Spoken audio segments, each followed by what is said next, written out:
Hello everyone, स्वागत है आपका हमारे YouTube channel target selection for you one पर। आज हम बात करेंगे कुछ इम्पोर्टेंट क्वेश्चंस के बारे में जो विभिन्न प्रतियोगी परीक्षाओं में बार बार पूछे जाते हैं। तो क्वेश्चन फर्स्ट, भारत की भूमि के किस दिशा के सबसे आखिरी हिस्से को इंद्रकोल कहते हैं? पूर्व, पश्चिम, उत्तर या दक्षिण? तो राइट आंसर होगा ऑप्शन थर्ड, उत्तर को।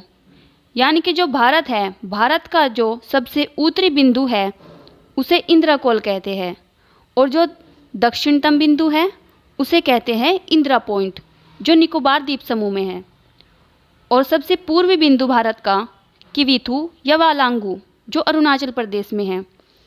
और पश्चिमी बिंदु सरक्रीक या गोरा माता, जो गुजरात में है। बात करते हैं अगले क्वेश्चन की।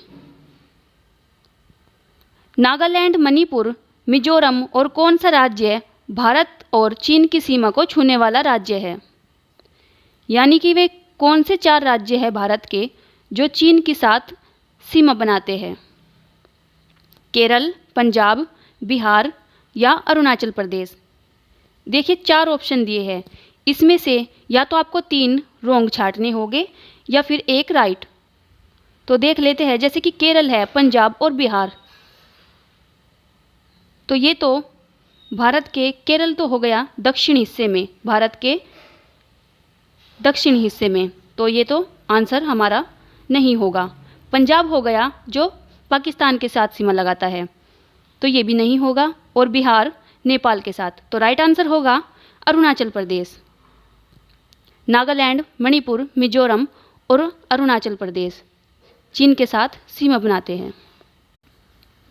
बात करते हैं क्वेश्चन नंबर 3 की।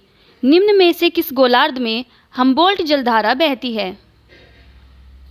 पूर्वी गोलार्ध में, पश्चिमी गोलार्ध में, उत्तरी गोलार्ध में या फिर दक्षिणी गोलार्ध में? तो इसका राइट आंसर होगा ऑप्शन 4, दक्षिणी गोलार्ध में। जो हम्बोल्ट जलधारा है इसे पीरू के नाम से भी जाना जाता है, और ये प्रशांत महासागर में बहने वाली एक ठंडी महासागरीय धारा है जो अमेरिका के पश्चिमी तट के सारे दक्षिण से उत्तर की ओर बहती है।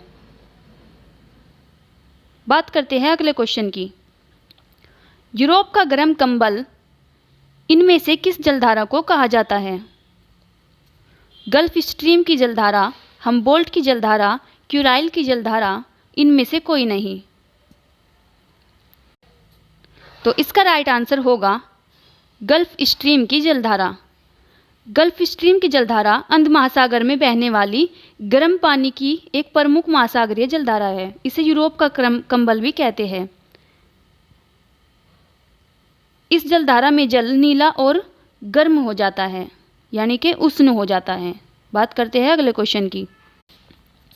पूरे भारत में कितने प्रतिशत क्षेत्रफल पर मैदानी विस्तार पाया जाता है?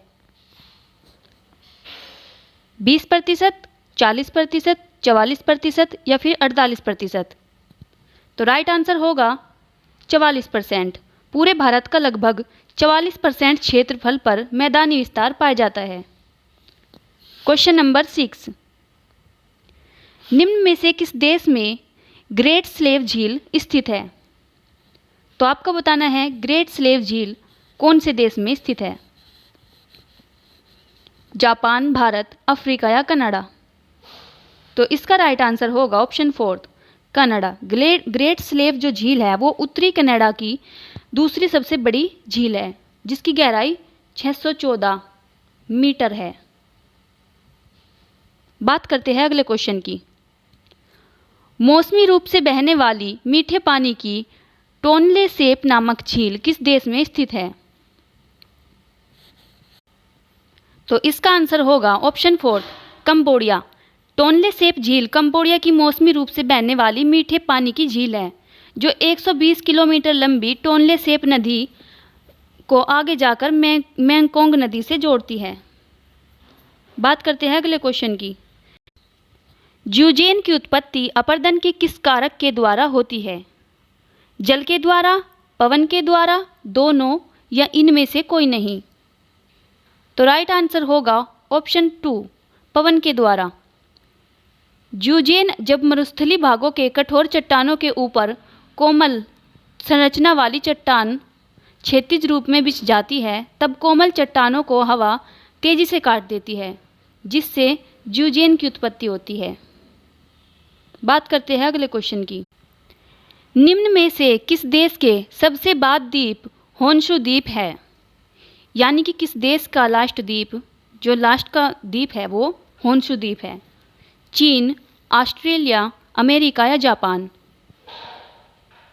तो राइट आंसर होगा जापान। होन्शु द्वीप जापान का मुख्य द्वीप है, साथ ही देश के अधिकांश शहर और सांस्कृतिक स्थल इस पर ही है। यह जापान का सबसे बड़ा द्वीप है। बात करते हैं अगले क्वेश्चन की। पेरू और किस देश के बीच टिटिकाका झील स्थित है? अमेरिका, ऑस्ट्रेलिया, चीन या बोलिविया? तो इसका राइट आंसर होगा ऑप्शन 4 बोलिविया। टिटिकाका झील जो कि बोलिविया और पेरू के बीच स्थित है, यह झील लगभग 95 मील और 35 मील चौड़ी है। दक्षिण अमेरिका की ये सबसे बड़ी झील है।